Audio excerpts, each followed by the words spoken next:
वो कहते हैं ना कि विश्वास पहाड़ों को हिला सकता है, लेकिन हमें अपना विश्वास किस पर रखना चाहिए। ये कहानी यही सवाल उठाती है। लेंचो एक किसान है जो अपनी फसल बर्बाद होने पर गॉड को एक लेटर लिखता है।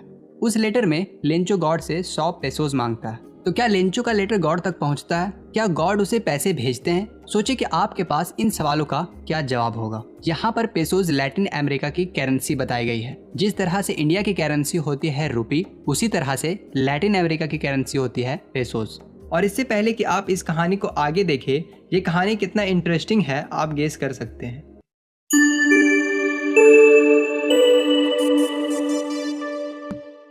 पूरी घाटी में नीची पहाड़ी की क्रेस्ट पर सिर्फ एक ही घर था। इस घर से बेहद ही खूबसूरत नज़ारे दिखते थे, जैसे कि बहती हुई नदी, पके हुए मकई के खेत और भी बहुत कुछ। इस साल बहुत ही अच्छा फसल हुआ। पूरे मकई के खेत फूलों से भरे हुए थे। मकई के खेत को सिर्फ एक चीज की जरूरत थी, वो थी बारिश या कम से कम एक शावर की। लेंचो जो अपने खेतों को अच्छी तरह से जानता था, वो दिन भर नॉर्थ ईस्ट की तरफ आकाश की ओर देखने के अलावा और कुछ नहीं किया था। फिर वो अपने वाइफ के पास जाता है और बोलता है, लगता है आज अच्छी बारिश होने वाली है।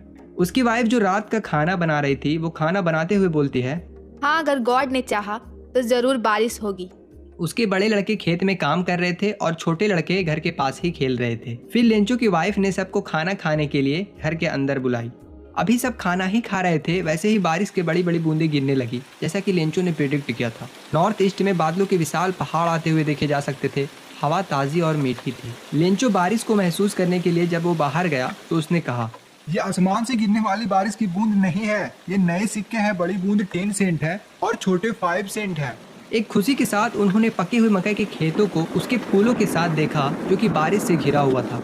लेकिन अचानक तेज हवा चलने लगी और बारिश के साथ साथ बड़े बड़े ओले भी गिरने लगे। ये रियली में नए सिल्वर कॉइन से मिलते जुलते थे। लड़के खुशी से जमे हुए फ्रोजन पल्स को लेने के लिए बाहर भागे। फिर लेंचो ने कहा, ये बिल्कुल भी अच्छा नहीं हो रहा है। मुझे आशा है कि ये जल्दी गुजर जाएंगे। लेकिन 1 घंटे तक घर, बाग, मक्के के खेत और पूरी पहाड़ी पर ओले बरसे। मैदान सफेद था, मानो नमक से ढका हो। पेड़ों पर एक पत्ता भी नहीं रहा। मक्का पूरी तरह से बर्बाद हो गया। फूल पौधों से जा चुके थे। लेंचो की आत्मा दुख से भर गई। जब तूफान शांत हो गया तो मैदान के बीच में खड़ा हो गया और अपने बच्चों से कहा, इतना नुकसान तो लोकस्ट भी नहीं पहुंचाता जितना कि इस साल हमें ओलों ने पहुंचाया है। ओलों ने तो कुछ नहीं छोड़ा। इस साल हमारे पास कॉर्न नहीं होंगे। वो रात एक दुख भरी रात थी। कोई नहीं है जो हमारी मदद कर सके। लगता है हम सब इस साल भूखे ही रह जाएंगे। लेकिन घाटी के बीच उस एकमात्र ही घर में रहने वाले सभी लोगों के दिल में एक ही आशा थी, और वो थी गॉड से मदद की। इतना परेशान मत हो। भले ये पूरा नुकसान की तरह लगता है, याद रखिए कि कोई भी भूख से नहीं मरता है। पूरी रात लेंचो ने सिर्फ एक ही आशा के बारे में सोचा, गॉड की मदद। जिसकी आंखें सब कुछ देखती है, यहाँ तक कि किसी के मन में क्या है। लेंचो एक बहुत ही मेहनती किसान था जो खेतों में बैल की तरह काम करता था, लेकिन फिर भी वो लिखना और पढ़ना जानता था। अगले संडे को सुबह में उसने एक लेटर लिखना शुरू किया जो गॉड के लिए था। उन्होंने लिखा, गॉड, यदि आप मेरी मदद नहीं करते हैं तो मेरा परिवार और मैं इस साल भूखे ही रह जाएंगे। मुझे अपने खेतों को फिर से बोने और फसल आने तक जीने के लिए 100 पैसों की जरूरत है, क्योंकि ओला बारिश के कारण मेरे सारे फसल बर्बाद हो गए हैं। उसने लेटर को पॉकेट के अंदर रखा और फिर परेशान होकर शहर की ओर चला गया। पोस्ट ऑफिस पहुंचते ही उसने लेटर पर एक स्टैंप लगाया और फिर उसे मेल बॉक्स में डाल दिया। एम्प्लॉय में से एक जो पोस्टमैन था और जो कि ज्यादातर पोस्ट ऑफिस में भी मदद करता था, वो अपने बॉस के पास गया और दिल खोलकर हंसते हुए अपने बॉस को गॉड वाला लेटर दिखाया। एक पोस्टमैन जो अपने करियर में वो कभी भी उस एड्रेस को नहीं जानता था। पोस्ट मास्टर जो कि थोड़ा मोटा और बहुत ही फ्रेंडली था, वो भी हंसा, लेकिन तुरंत ही वो सीरियस हो गया और अपनी डेस्क पर लेटर को रखते हुए कहा, काश मेरे पास भी ऐसा फेथ होता जैसा इस इंसान का है जिसने ये लेटर लिखा। काश मैं भी इतना गॉड पे बिलीव कर पाता। और वो डिसाइड करता है कि लेंचो का इसका रिप्लाई जरूर मिलना चाहिए। लेकिन जब उन्होंने इसे खोला तो ये जाहिर था कि इसका जवाब देने के लिए उन्हें गुड विशेष, इंक और पेपर के अलावा कुछ और भी चाहिए था। लेकिन वो अपने संकल्प पर अड़ा रहा। उसने अपने एम्प्लॉय से पैसे मांगे, उसने खुद अपने सैलरी का हिस्सा दिया और कुछ फ्रेंड से मांगा। उसके लिए 100 पैसों जमा करना थोड़ा मुश्किल था, इसलिए वो 70 पैसों ही जमा कर सका। उसने पैसे को लिफाफे में रखा जिस पर कि लेंचो का एड्रेस लिखा हुआ था, और साथ ही साथ एक लेटर भी रखा जिस पर कि सिग्नेचर के रूप में सिर्फ एक वर्ड लिखा हुआ था, और वो था गॉड।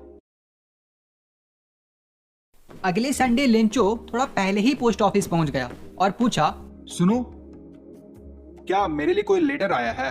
ये खुद पोस्टमैन था जिसने उसे लेटर दिया, जबकि पोस्ट मास्टर ने एक अच्छे काम करने वाले आदमी को अपने ऑफिस से ही देख रहा था। लेंचो पैसे को देखकर जरा भी हैरान नहीं हुआ, ऐसा उसका सेल्फ कॉन्फिडेंस था। लेकिन पैसे गिनने पर वो थोड़ा गुस्सा हुआ और सोचा, भगवान तो कोई गलती नहीं कर सकते थे और ना ही वो हमें मना कर सकते थे। फौरन लेंचो पेपर और पेन मांगने के लिए खिड़की के पास गया और पब्लिक राइटिंग टेबल पर गुस्से के साथ लिखना शुरू किया। जब वो पूरा लेटर लिख लिया तो वो फिर से खिड़की के पास गया, एक टिकट खरीदा, फिर उसे लेटर में चिपकाया और लेटर को मेल बॉक्स में डालकर वहां से चला गया। जैसे ही लेटर मेल बॉक्स में गिरा, पोस्ट मास्टर उसे खोलने गया। उसमें लिखा था, गॉड, मैंने जो पैसे मांगा उसमें से सिर्फ 70 पेसो ही मुझ तक पहुंचे, बाकी मुझे भेज दो क्योंकि मुझे इसकी जरूरत है, लेकिन मुझे पोस्ट से मत भेजिएगा क्योंकि डाकघर के सभी स्टाफ बदमाश और चोर हैं। तो चलिए मैं अब आपको डिफिकल्ट वर्ड का मीनिंग बताता हूँ जो कि इस कहानी में यूज किया गया है। कॉर्न का मीनिंग है मक्का, मकई या भुट्टा। क्रेस्ट पहाड़ की चोटी को बोलते हैं। इस कहानी में फ्रोजन पल्स, जमी हुई बर्फ को कहा गया है, जिसको कि हम हेल स्टॉर्म और ओला भी कहते हैं। लोकस्ट कीड़े को बोलते हैं जो कि कुछ इस तरह का दिखता है।